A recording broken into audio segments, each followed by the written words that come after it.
नमस्कार दोस्तों, स्वागत है आपका हमारे चैनल में। आज हम सुनेंगे भगवान सत्यनारायण की कथा। कलयुग में सत्यनारायण कथा को सुनने का बड़ा महात्म्य है। इसे सुनने मात्र से जीवन के सब कष्ट, रोग, व्याधि और दुख दर्द दूर हो जाते हैं। और सत्यनारायण पूजा में भगवान सत्यनारायण की पूजा की जाती है एवं उनकी कथा सुनाई जाती है।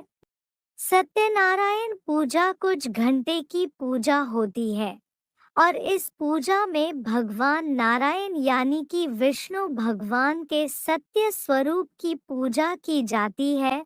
सत्यनारायण पूजा के बारे में स्कंद पुराण में बताया गया है। सत्यनारायण पूजा में कई छोटी छोटी कहानियों का संकलन है, जिसके द्वारा यह बताया गया है कि सत्य ही नारायण है, कि इस संसार में जो सत्य है वह स्वयं भगवान नारायण है और बाकी पूरी दुनिया मिथ्या है, यानी कि उसका कोई अस्तित्व नहीं है। इसलिए जो भी व्यक्ति भगवान विष्णु के सत्य स्वरूप की पूजा करता है और उसके अनुसार ही अपने कर्म करता है, भगवान उस पर अत्यंत प्रसन्न होते हैं और अपनी कृपा दृष्टि से उसके सभी कष्ट और दुख दर्द दूर कर उनकी समस्त मनोकामना पूर्ण करते हैं। श्री सत्यनारायण पूजा सामग्री लिस्ट। भगवान सत्यनारायण या शालिग्राम जी की फोटो या मूर्ति।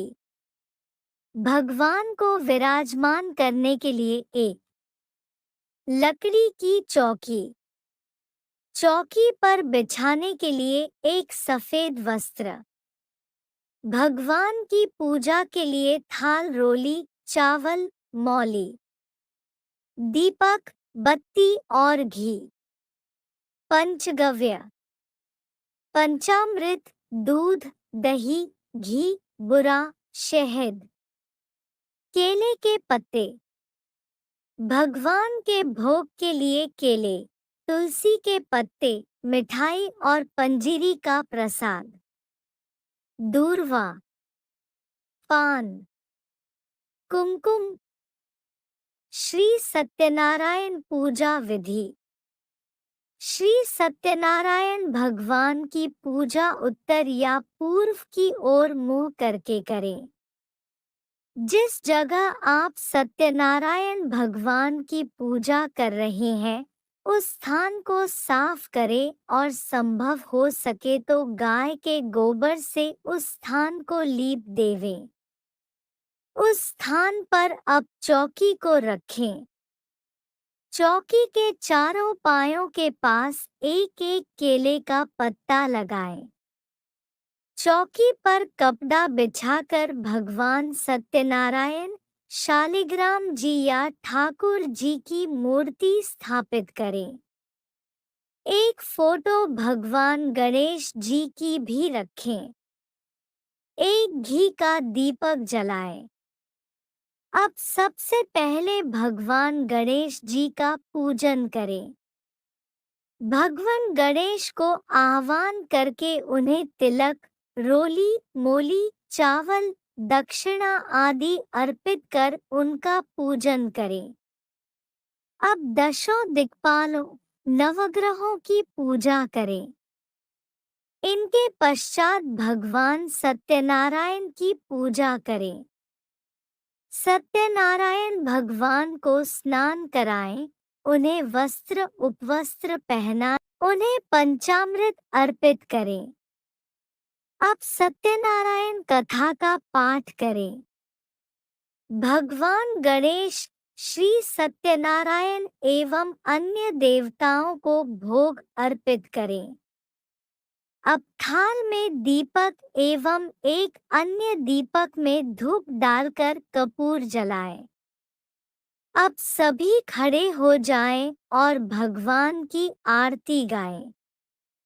प्राचीन काल की बात है, एक दिन शौनक आदि ऋषि नैमिषारण्य में स्थित महर्षि सूत के आश्रम पहुँचे। वहां पर पहुंचकर उन्होंने महर्षि सूत को प्रणाम किया और बोले कि हे ऋषि, इस जगत में सभी तरह के लौकिक सुख दुखों से मुक्ति एवं सुख समृद्धि वैभव पाने का सबसे सरल उपाय क्या है। तब महर्षि सूत बोले कि हे ऋषिगण, जो प्रश्न आपने किया है यही प्रश्न एक बार नारद जी ने भगवान नारायण से किया था और तब भगवान नारायण ने बताया था कि इस जगत के दुखों मुक्ति पाने और सुख समृद्धि वैभव पाने के लिए सबसे सरल एवं उत्तम उपाय है सत्यनारायण व्रत का पालन करना एवं कथा सुनना।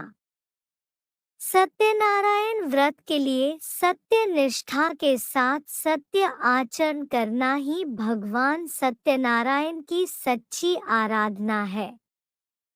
सूत जी ने सभी ऋषियों से कहा कि आज मैं आपको सत्यनारायण कथा कहूँगा जो कि अति रोचक है और इसके सुनने से अत्यंत पुण्य फल प्राप्त होता है। एक बार काशी नगर में एक ब्राह्मण रहता था। वह बहुत ही गरीब था। खाने और पानी की तलाश में वह हमेशा भटका रहता था। उसकी इस स्थिति को देखकर एक दिन भगवान विष्णु एक ब्राह्मण का वेश रखकर उसके पास पहुँचे और उससे पूछा कि तुम इस धरती पर क्यों भटकते रहते हो। वह निर्धन ब्राह्मण बोला, है भद्र पुरुष, मैं अत्यंत निर्धन हूँ और भिक्षा मांगने के लिए ही मैं यहाँ वहाँ भटकता रहता हूँ। तब भगवान उससे बोले, हे ब्राह्मण श्रेष्ठ, आज मैं तुम्हें एक उपाय बता रहा हूँ। उसको करने से तुम्हारी सब परेशानी दूर हो जाएगी।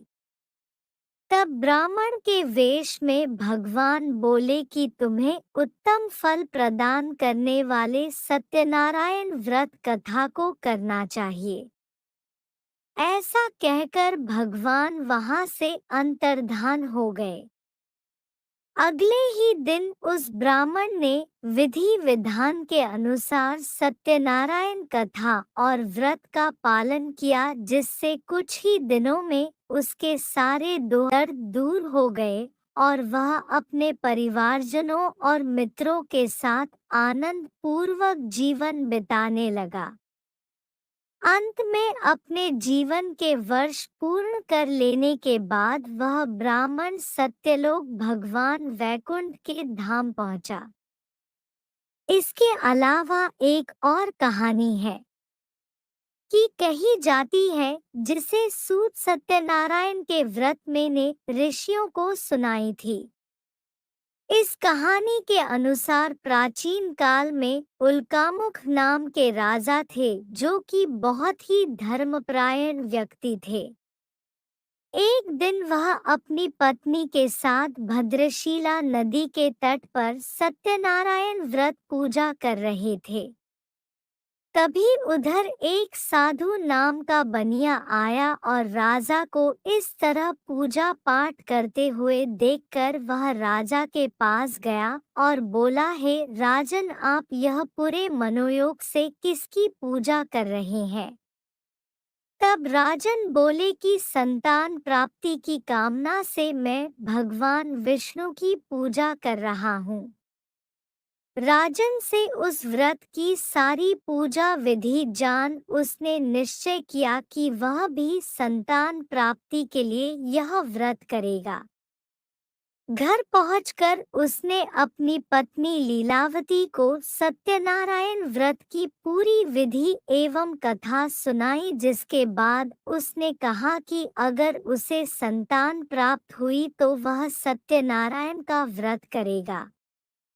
उसके व्रत संकल्प से भगवान सत्यनारायण की कृपा उस पर हुई और 10वें महीने में ही उसकी पत्नी लीलावती ने एक सुंदर कन्या को जन्म दिया। उसका नाम उन्होंने कलावती रखा। एक दिन साधु की पत्नी ने उससे कहा कि अब हमारे घर कन्या भी हो गई है, अब तो हमें सत्यनारायण का व्रत करना चाहिए।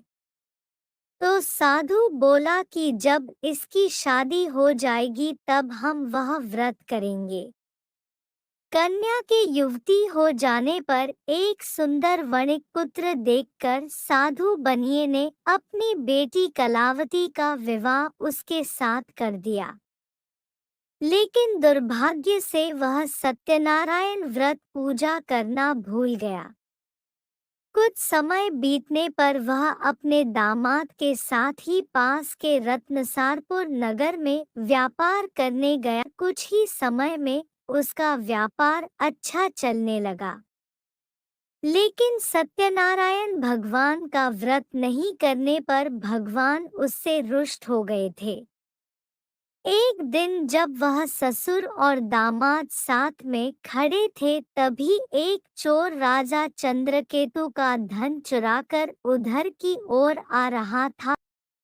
उसके पीछे राजा के सैनिक थे।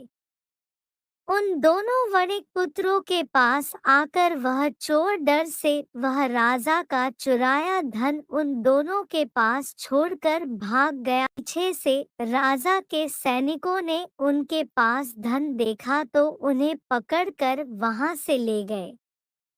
उसके बाद राजा के आदेश से उन्हें कारागार में डाल दिया गया और उनका सारा धन भी ले लिया। दूसरी ओर से बनिए के घर जहां पर उसकी पत्नी और बेटी रह रही थी उनका भी सारा धन चोरों ने चुरा लिया। उनके पास 2 वक्त का भोजन भी नहीं हो पाता था और दोनों माँ बेटी भूख प्यास से तड़पती हुई इधर उधर भटकने लगी। एक दिन साधु वणिक की बेटी कलावती एक ब्राह्मण के घर गई जहाँ पर सत्यनारायण व्रत पूजा हो रही थी। उसने वहां पर रहकर व्रत पूजा देखी और कथा सुनकर घर पहुंची और अपनी माँ को पूरा वृतांत सुनाया। उसने अपनी माँ से कहा कि सत्यनारायण व्रत करने से सारे दोहक दूर होते हैं और सारी कामनाएं पूर्ण होती है।